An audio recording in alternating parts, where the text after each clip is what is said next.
दिल्ली, विकसित दिल्ली, हरित दिल्ली, दिल्ली के निर्माण के लिए पहली बार इतिहास में एमसीडी को दिल्ली सरकार द्वारा 11,666 करोड़ रुपए देने का प्रावधान हमने किया है, जो आज तक का सबसे बड़ा अमाउंट है, आज तक का सबसे बड़ा अमाउंट है। और इसी तरीके से एनडीएमसी और दिल्ली कंटोनमेंट बोर्ड के लिए भी हमने 146 करोड़ रुपए वित्तीय सहायता का प्रस्ताव किया है। सभी एजेंसीज काम करेंगी तो ये ट्रिपल इंजन, ट्रिपल गति के द्वारा दिल्ली का विकास होगा। दिल्ली शहर कई संस्कृतियों का और शहरों का मेल्टिंग पॉइंट है, जहां एक और करोल बाग की, सदर बाजार की चहल पहल ये शहर रोजाना देखता है, तो दूसरी ओर 12 खंबा की गगनचुंबी इमारतों को हमारा रोजाना का ध्यान जाता है। हमारा लक्ष्य है फ्लोलेस कनेक्टिविटी, क्लाइमेट कॉरिडोर्स और तकनीकी रूप से सुरक्षित सड़कें। मैं दिल्ली के इंफ्रास्ट्रक्चर के समग्र विकास के लिए इस वित्तीय वर्ष में पीडब्ल्यूडी विभाग के लिए 5,921 करोड़ रुपए और शहरी विकास एवं आवास विभाग के लिए 7,887 करोड़ रुपए का बजट का प्रस्ताव करती हूँ। महोदय, दिल्ली का विकास यमुना पार के विकास के बिना असंभव है। पिछली सरकारों ने यमुना पार के विकास की अनदेखी की।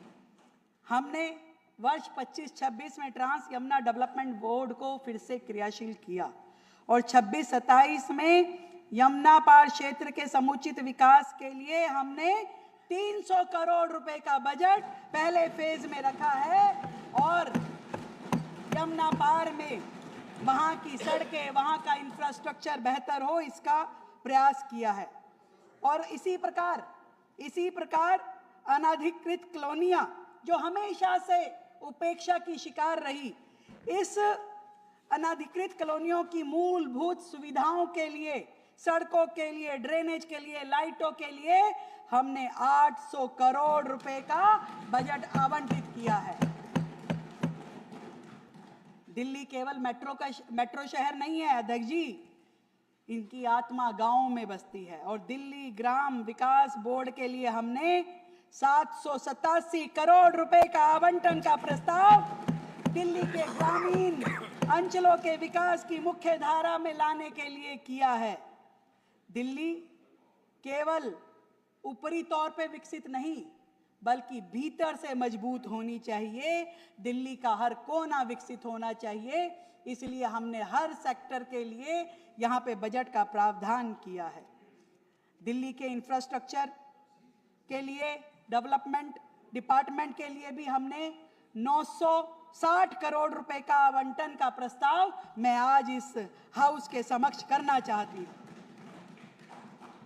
दिल्ली में सड़क नेटवर्क को बेहतर करने के लिए, डस्ट फ्री करने के लिए पीडब्ल्यूडी की जो दिल्ली में हमारी सड़कें हैं, 1400 किलोमीटर की सड़कें, जिसमें से 400 किलोमीटर पिछले साल हमने बनाई थी और इस साल हमने टारगेट लिया है 750 किलोमीटर सड़कों को एंड टू एंड कारपेटिंग करने का, ताकि दिल्ली की सड़कें डस्ट फ्री हो, धूल ना उड़े। और इसके लिए हम 1392 करोड़ रुपए का प्रस्ताव इस बजट के माध्यम से कर रहे हैं। एमसीडी को जो फंड मैंने पहले बताया है, उसके अलावा 1000 करोड़ अलग से सड़कों के विकास के लिए दिया जाएगा। हमने इंडस्ट्रियल एरिया में, चाहे वो नोटिफाइड इंडस्ट्रियल एरिया है या नॉन कंफर्मिंग, दोनों प्रकार के इंडस्ट्रियल एरिया में सड़कें बनाने के लिए, ड्रेनेज सिस्टम्स को बेहतर करने के लिए इस साल पहली बार 160 करोड़ रुपए के बजट का प्रस्ताव किया है। दोनों क्षेत्रों में पहली बार किसी सरकार ने नॉन कंफर्मिंग इंडस्ट्रियल एरिया में सड़कें बनाने की पहल की है और इतना बड़ा बजट रखा गया है। दिल्ली में हमने देखा जगह जगह पे फुटओवर ब्रिज की जरूरत दिखाई देती है। बहुत सारे फुटओवर ब्रिज इस साल भी हमने शुरू किए हैं, परंतु अगले फाइनेंशियल ईयर के लिए हमने 25 करोड़ रुपए रखे हैं दिल्ली में अलग अलग जगह पे फुटओवर ब्रिज बनाने के लिए। अनेकों योजनाएं जिस पे दिल्ली सरकार काम कर रही है। आपको ध्यान होगा बारामूला का कॉरिडोर पिछली सरकार के समय में 2016 से शुरू हुआ, पर 2025 तक भी पूरा नहीं हुआ। भ्रष्टाचार की भेंट चढ़ गया वो आम आदमी पार्टी की, पर हमारी सरकार ने आने के बाद इस बारामूला कॉरिडोर पे काम किया। इसकी पुरानी जो परमिशन अटकी हुई थी, जो लैंड एक्वायर करनी थी, वो सारे काम किए। इसमें 1650 करोड़ रुपए के इस प्रोजेक्ट में जो गैप फंडिंग है, इस साल हम 210 करोड़ रुपए इसमें दे करके जून 2026 तक इस प्रोजेक्ट को पूरा करके दिल्ली की जनता को सौंपने वाले हैं। कालकाजी तक मोदी मिल फ्लाईओवर का विस्तार, सावित्री सिनेमा तिराहे पर नए फ्लाईओवर की परियोजना को भी हमने मंजूरी दी है और इसकी लागत 371 करोड़ रुपए है, जिसमें 150 करोड़ रुपए का प्रावधान इस साल किया। ये साउथ दिल्ली वाले कौन है भाई, तो ताली कम आ रही है। इसके अतिरिक्त मंगल पांडे मार्ग स्थित गगन सिनेमा पर अंडरपास के निर्माण हेतु लगभग 100 करोड़ रुपए की कुल लागत वाली परियोजना को भी हमने स्वीकृति दी है। नजफगढ़ नाला जो दिल्ली का सबसे बड़ा ड्रेन है, उसके दोनों तरफ 2 लेन की सड़क बनाने के लिए हमने 454 करोड़ रुपए इस साल के बजट में दिए हैं, ताकि दिल्ली की कनेक्टिविटी, दिल्ली में डस्ट फ्री माहौल एक बहुत बड़ी ये अचीवमेंट रहेगी और बहुत सारे उससे जुड़े हुए गांव देहातों को, एरिया को इससे लाभ मिलने वाला है। साथ में अध्यक्ष जी, बहुत समय से लंबित निम्नलिखित प्रोजेक्ट को भी हमारी सरकार पूरा करने के लिए काम कर रही है।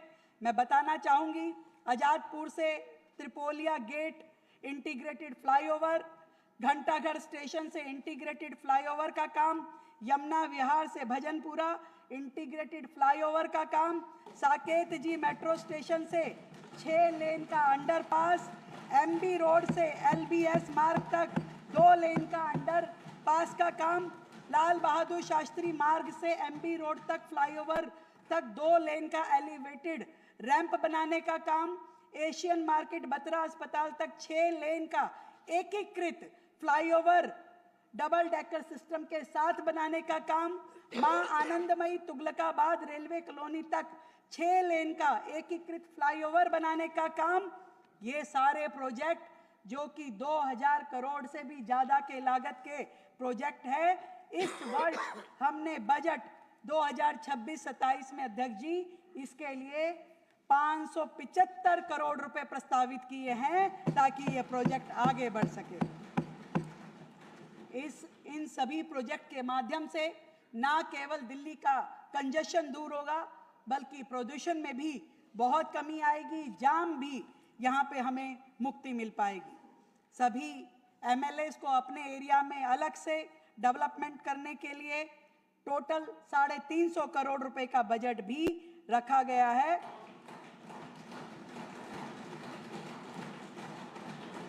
और जो फंड पिछली बार आप लोगों को मिला, वैसे ही और फंड आपको मिलता रहेगा।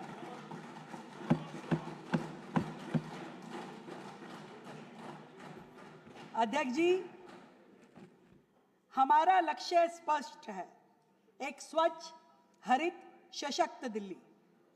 केवल वायदा नहीं, ये केवल वायदा नहीं, मोदी जी की गारंटी है कि देश की राजधानी ईंट और पत्थरों से नहीं, अवसरों के आंगन से बनेगी। और ये दिल्ली उसी दिशा में आगे बढ़ रही है। हमारी दिल्ली में जितनी मंडियां हैं, वर्षों से बुरी हालत में पड़ी है। इन मंडियों में हमने टिकरी खानपुर और गाजीपुर मंडियों के विकास किया जाएगा, जो किसानों के लिए, व्यापारियों के सपने सच करने जैसा होगा। जहां किसान का पसीना समृद्धि में बदल पाएगा। मैं ऐसे मौके पे ये भी जरूर कहना चाहूंगी कि हमारी जितनी भी सरकारी बिल्डिंग्स हैं, जितने भी हमारे ऑफिसेज हैं, अधिकतर किराए के भवनों में चल रहे हैं। हमारे सरकारी कर्मचारी, हमारे अधिकारी जिन प्रीमिसेस में रहते हैं वो वर्षों पुराने हैं, जर्जर अवस्था में हैं। आज सरकार ऐसी स्थिति में चल रही है जिसकी ओर कभी किसी सरकारों ने ध्यान नहीं दिया। पिछले मुख्यमंत्री, पिछले मंत्री अपने लिए तो शीश महल बनवाते थे, पर दिल्ली सरकार के कर्मचारियों के लिए अच्छे घर हो ये कभी उनकी चिंता नहीं रही। इस बार दिल्ली सरकार अपने कार्यक्रमों में, अपनी योजनाओं में एक तो दिल्ली का बड़ा इंटीग्रेटेड नया सचिवालय बनाने का काम करेगी, अधिकारियों के लिए, कर्मचारियों के लिए नई रेजिडेंशियल कॉलोनी कॉम्प्लेक्स बनाने का काम करेगी, और इसी तरीके से जितने हमारे विभाग हैं, जितने मंत्रालय हैं, इन सब को बेहतर करने के लिए दिल्ली सरकार अपने इस साल के प्रोजेक्ट में उन सब को हम लेने वाले हैं। इंफ्रास्ट्रक्चर को सस्टेनेबल और फ्यूचर रेडी बनाने की दिशा में हमने डीडीए के साथ मिलकर के यमुना पेरिफेरल वे में साइकिल ट्रैक विकसित करने का काम शुरू किया है, उसकी योजना को पूरा कर लिया है। जितनी दिल्ली में ड्रेन्स हैं, बड़ी ड्रेन्स हैं, उसमें सरकार का ये सोचना है कि हम उन ड्रेन्स के ऊपर सोलर पैनल लगाएं और सोलर पैनल्स के माध्यम से दिल्ली में क्लीन एनर्जी जनरेशन को संभव करें।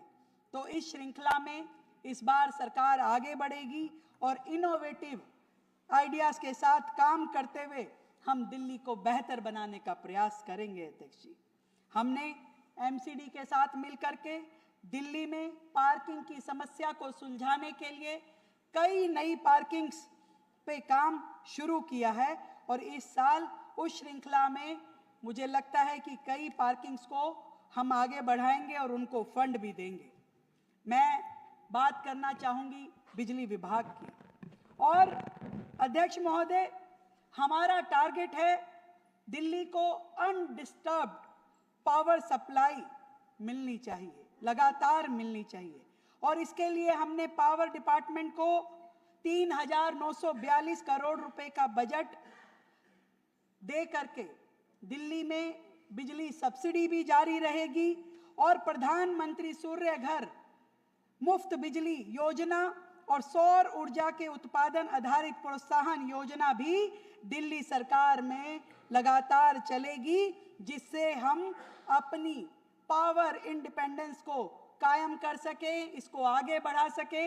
दिल्ली अब सौर ऊर्जा की तरफ तेज गति से बढ़ेगी और काम करेगी।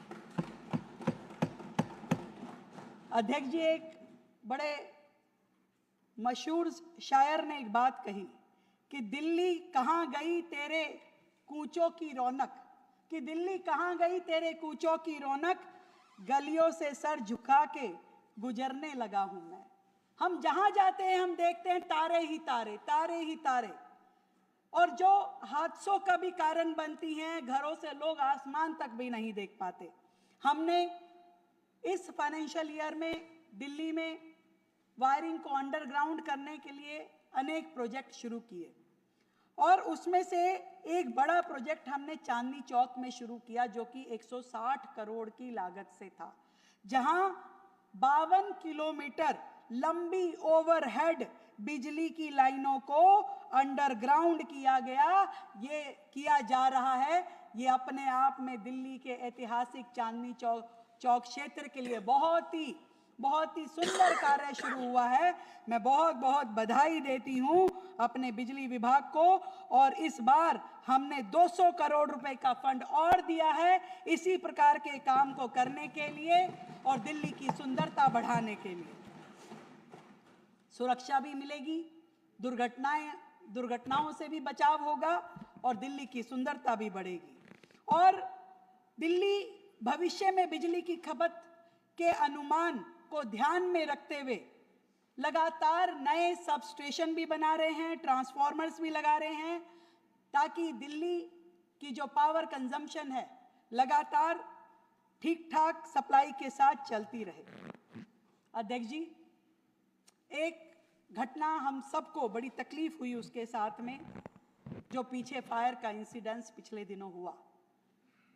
दिल्ली में हम सब देखते हैं कि बहुत ही संकरी गलियां हैं, अनप्लैन्ड कॉलोनियां बसी हुई है, झुग्गियां, unauthorised colony, single entry household, यानी कि हमारे फ्लैट, हमारे कई कई मंजिलों के मकान जहां पे एक दरवाजा होता है, अगर नीचे से आग चढ़ना शुरू हो तो फिर बचने का कोई रास्ता नहीं मिलता है।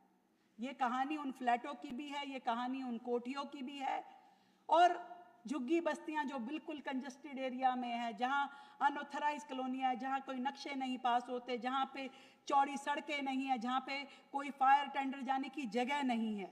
ऐसी विकट परिस्थितियों में दिल्ली लगातार चल रही है। इसलिए हमें अपने फायर के इंफ्रास्ट्रक्चर को और बेहतर करने की जरूरत है। वर्ष 2025-26 में हमने इस दिशा में बहुत ईमानदार प्रयास किए। 24 क्विक रिस्पांस व्हीकल हमने लिए, अत्याधुनिक मशीनें फायर सर्विसेज से जोड़ी, और इस साल 26-27 में भी फायर डिपार्टमेंट को हमने पिछले साल जो फंड दिया था 530 करोड़ रुपए, उसे बढ़ा करके हमने 674 करोड़ रुपए करने का प्रस्ताव किया।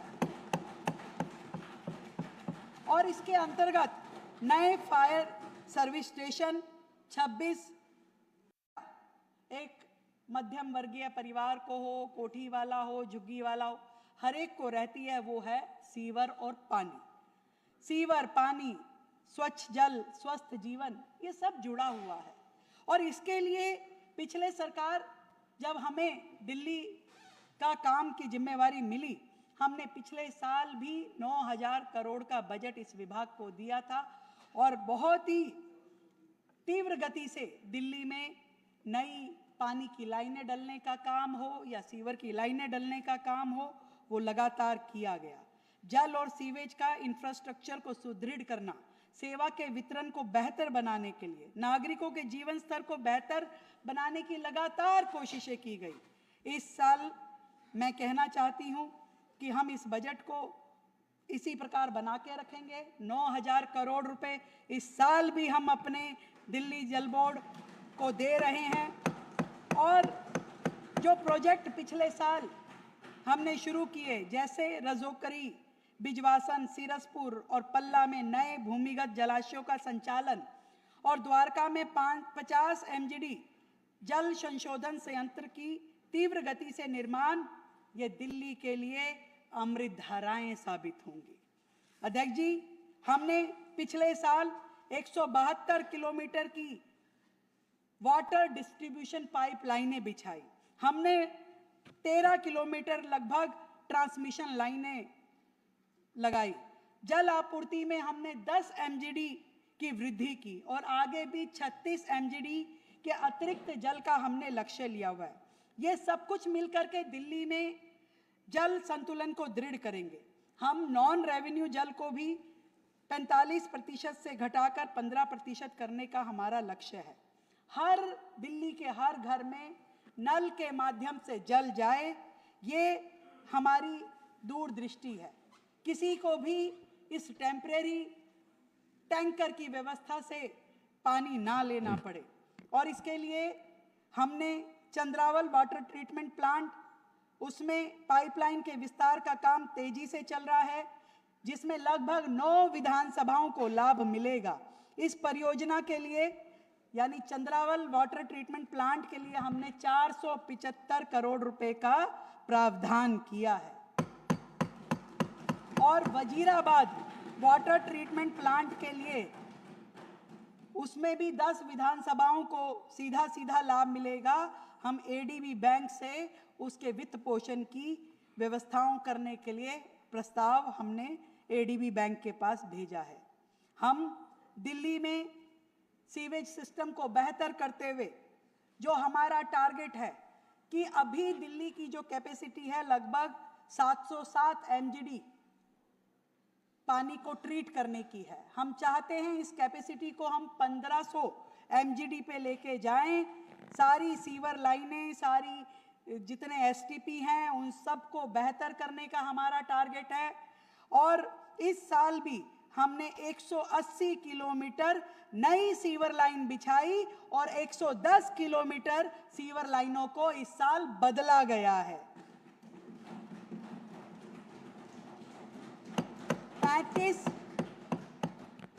35 डिसेंट्रलाइज प्लांट को स्वीकृत किया गया है। 10 नए STP प्लांट्स का अलग से प्रस्ताव रखा गया है। सीवर लाइन की कमी के कारण बहुत सारे एरिया सीवर ओवरफ्लो होता है, कहीं गंदगी सड़कों पे बहती है। किराड़ी जैसे घटनाएं हम लगातार देखते हैं, क्योंकि पिछली सरकारों ने सीवर के लिए, STP के लिए, पानी की लाइनों के लिए कभी काम ही नहीं किया।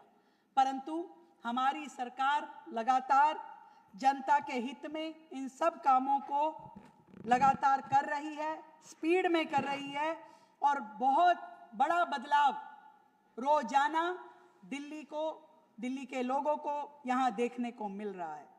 अध्यक्ष जी, मैं जरूर एक और दिक्कत जो दिल्ली की है उसका जिक्र करना चाहूंगी। वाटर लॉगिंग जब भी बारिश का मौसम आता है बातें होती हैं, टीवी पे फोटो चलती है, अखबार में फोटो छपती है, पर समाधान क्या हो, कभी इसके ऊपर किसी ने विचार नहीं किया।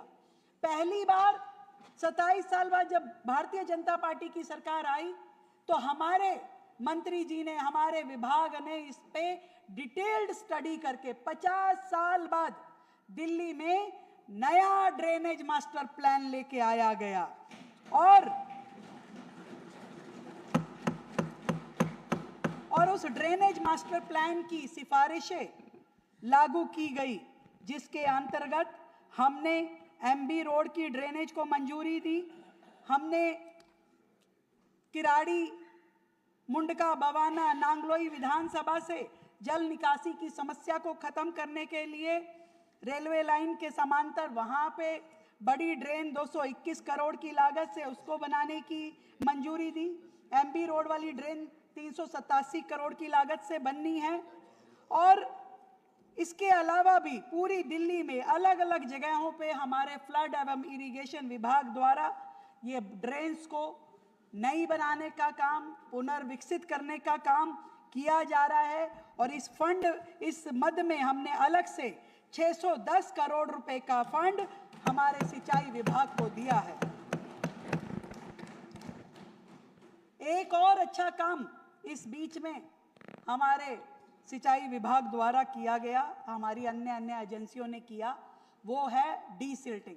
नालों की डीसिल्टिंग पहली बार दिल्ली में इस स्तर पे जाके हुई कि दिल्ली में यमुना जी पे 207 का लेवल आ गया पानी का, फिर भी दिल्ली में बाढ़ नहीं आई, उस लेवल पे भी हमने दिल्ली को बचा के रखा, क्योंकि लगभग 22 लाख मीट्रिक टन गाद पहले से ही यमुना से, हमारे ड्रेन से निकाली जा चुकी थी। और इस ऐतिहासिक जल स्तर 207.48 मीटर पे पानी आ गया।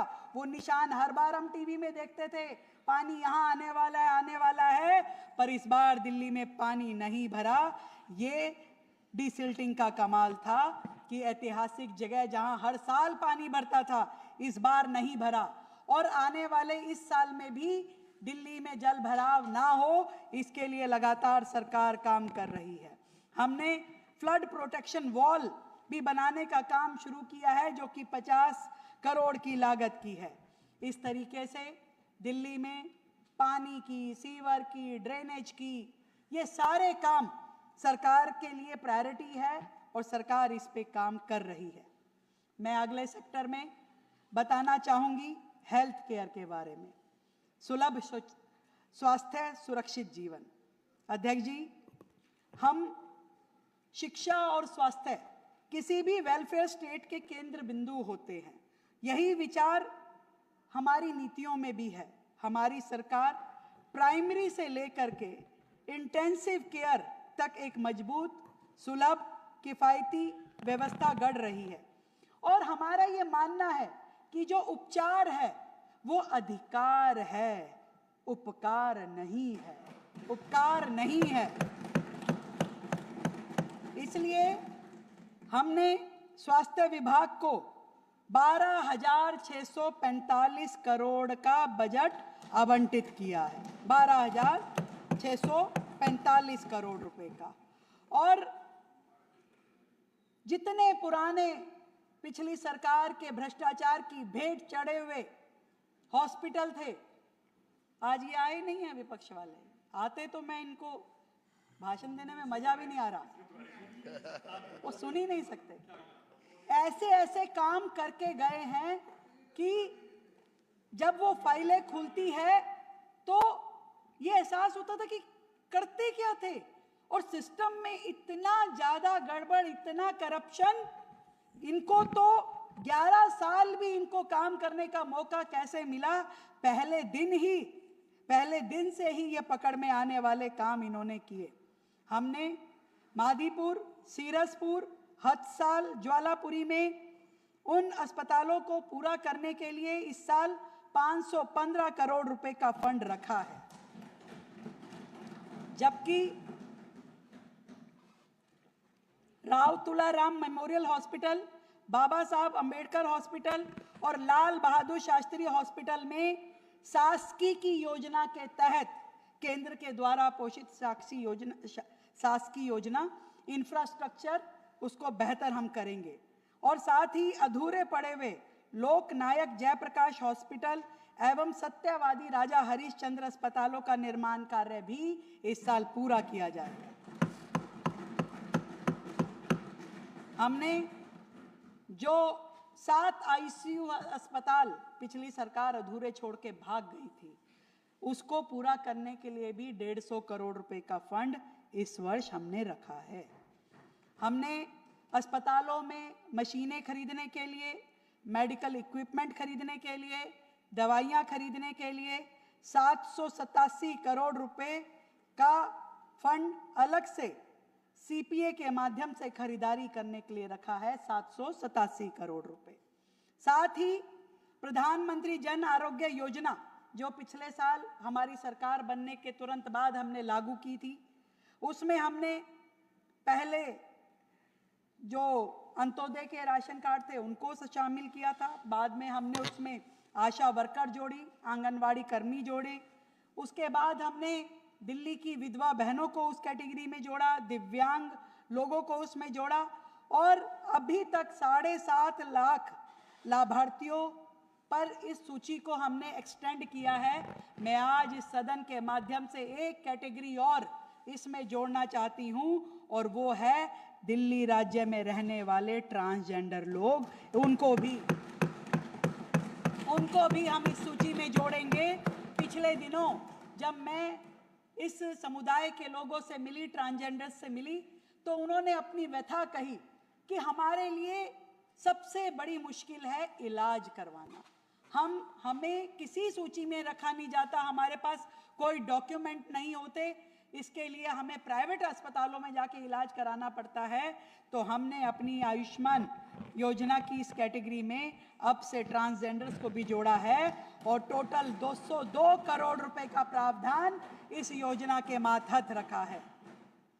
अध्यक्ष जी, हमने पिछले 1 साल में दिल्ली में 370 आयुष्मान आरोग्य मंदिर खोले, हर एक की विधानसभा में खुले हैं। सबके यहाँ खुले हैं ना भाई? प्राइमरी हेल्थ केयर के ये शानदार सेंटर हैं, अनेकों व्यवस्थाएं हैं और इस साल वर्ष 2026-27 में हम नए 750 अन्य आयुष्मान आरोग्य मंदिर स्थापित करेंगे। अगर आपने हमारा अभी तक चैनल सब्सक्राइब नहीं किया है तो कृपया चैनल सब्सक्राइब कर लें, लाइक करें, शेयर करें, कमेंट करें। तो मिलते हैं फिर किसी और खबरों के साथ।